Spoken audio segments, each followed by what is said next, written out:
Welcome to the Mendocino County Fire Safe Council podcast. I'm Sarah Reith. We hope this series will inform, empower, and mobilize you to take the steps you need to survive in our wildfire-prone environment. One of the best ways to keep communities safe is to maintain defensible space around homes and roads. The Mendocino County Fire Safe Council is rolling out a new program supporting community workdays to make shared spaces more fire resilient. The Fire Safe Council's professional fuel reduction crew will join volunteers and help out with a variety of neighborhood projects. On August 23rd, a crew of 5 hooked up the wood chipper, gassed up their chainsaws, and headed to Laytonville. The Blue Rock Road Association, which maintained 16 miles of road just off Spy Rock, wanted to keep their thoroughfare clear in case of an emergency. It's a small, isolated community not far from Spy Rock Elementary School, which is now shuttered due to a lack of students. Brent Olson, the treasurer and secretary of the Road Association, says that with an aging population, COVID, and the change of economics in the back country, it's been more and more difficult to round up the fees and the labor to maintain the thoroughfare he and his neighbors rely on. It's typical of many communities in rural Mendocino County. We have about 76 parcels of private ownership back here with about, I would say, 40 to 50 people who live back here in total. And so this is a key lifeline for us to come in and out. The volunteer side of the work party consisted of 9 community members, not counting the very friendly dog that showed up just in time for lunch. One of the stalwarts was Don, a longtime resident who came to Laytonville as a back-to-the-lander 52 years ago. He's no stranger to how much work it is to keep wildfire from his doorstep. So what have you been doing to make sure that you don't burn up? Well, a lot of brush removal, tree removal, lemon, burning in the wintertime, and just trying to keep up with the growth of the woods and, doing it in a healthy way where, taking out the dead and leaving them alive. And I know it's just part of living here like this.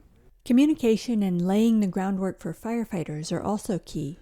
Always keep water on hand. I've got a 3,000-gallon water tender truck, and I've had to use that once, and back pumps and Pulaski's and McLeods, and we usually got them beaten down enough to hold them till the pros get here. We used to have a pretty tight community back in the day, and a lot of younger people, and everybody was on CB radio, so we used to be able to respond real quick. A little different these days, getting a little older, so still work with a saw just about every day. In addition to providing access to firefighters and an escape route, a well-cleared road can act as a fuel break, helping to contain wildfire and reduce its intensity.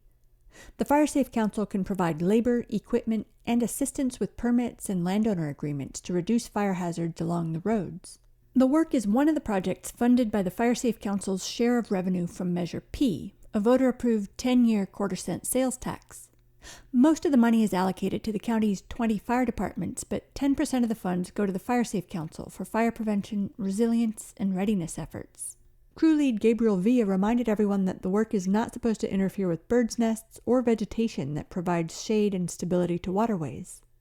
And fire, as a natural element, is not the enemy. If we were going to prevent fires, we're going to cut every tree down and lay cement everywhere. Everything's going to be brick and steel and cement, and everything's going to look like a prison cell. So we're not here to clear cut. We're not here to wipe this out. We're not logging. We're here to just reduce the amount of fuel. We've worked with a lot of foresters, so we actually work with preserving this beautiful area as well as just reducing the fuel. The Fire Safe Council also makes liberal use of its chipper. Chris Combs, the new president of the Blue Rock Road Association, said he could think of at least one good use for the chips. We have something of a small orchard behind our cabin up here that it would be nice to have some ready-to-hand mulching material that we can put around them to help maintain the moisture in the soil. So we might be dipping into the pile a little bit here and there. It's nice to have it on the way in. Large piles of decomposing wood chips can heat up and cause a fire, so chips should be spread out immediately. Not all the material gets reduced to mulch, though. The Blue Rock Road Association wanted to make sure its road banks continued to be stabilized with some vegetation, and the crew was there to make sure they got what they wanted. At Olson's request, crew member Devette Hayes showed precision work with her chainsaw as she liberated a young maple tree from a stand of coyote brush that was creeping towards the road. Olson didn't hesitate to recommend the work party program.